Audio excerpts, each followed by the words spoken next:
In this video, we're going to be looking at section 8.3, which is on consumer loans. So we're going to start with something called an installment loan. So a fixed installment loan, or a closed-end credit agreement, is a loan that has a fixed number of payments required to pay off the loan. Each payment is called an installment, and the finance charge is the interest being charged on the loan.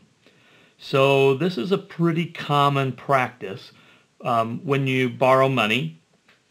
So often, like if you were to buy, say, a car, you borrow money to buy a car, then you're going to pay that off in payments, and so that is a fixed installment loan as a general rule. So one way that an installment loan is calculated is by using an add-on interest method for finding the monthly payment for an installment. So if we use this add-on interest method, that means we take the principal, we add on the interest, and then we divide that by the number of monthly payments that you need to make to pay off the loan. So this is our formula.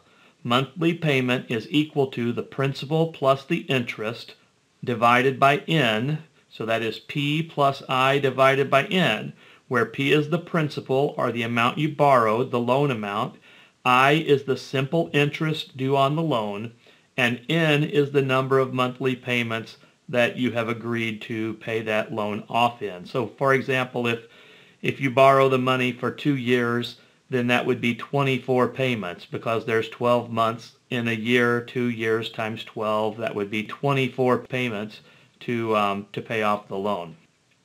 So let's begin by looking at an example here. We have example 1. Julie wishes to finance $24,750 for the purchase of a new car at an annual interest rate of 6% for 5 years. What will Julie's monthly payment be? So to calculate Julie's monthly payment, we need to find the principal. Well, the principal is going to be the amount she borrowed, $24,750, plus the interest. So we're going to have to calculate what the interest is, and then we're going to divide that by the number of payments, and that is monthly payments over the 5 years. So let's start by finding Julie's interest. So for this, we just use the simple interest formula. Interest equals principal times rate times time. So in this case, the principal is $24,750. The interest rate is 6%, and we're going to write that in decimal form. So 6% will be 0.06, and that is an annual interest rate, and so the number of years, the time, is 5 years. So if I bring my calculator in here, $24,750 times 0.06 times 5, that is $7,425 that Julie's going to have to pay in interest. So $7,425. Now, the number of monthly payments that she's going to make.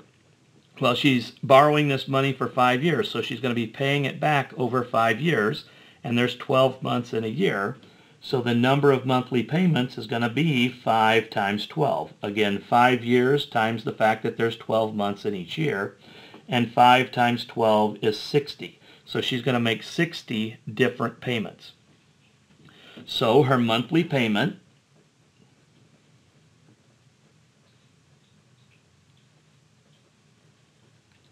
is going to equal her principal, so that is $24,750 plus the interest, that is $7,425, and that's going to be divided by 60 payments. So this is why it's called the add-on interest method. We're just taking her principal, adding on the interest, and then we're dividing by the number of installments that have to be paid. So if I do this, $24,750 plus the $7,425 in interest, that's $32,175. So $32,175, that's how much Julie's actually going to end up paying back. She borrowed the $24,750, but the interest was this amount, so altogether she's paying back that amount. And she's doing that in 60 payments, so if we divide by 60, that is $536.25. So Julie's monthly payment will be $536.25. So after Julie makes 60 of these payments over the 5 years, then that will pay off her loan for her car. Next, we're going to talk about the unpaid balance method, and so we'll do that in the next video.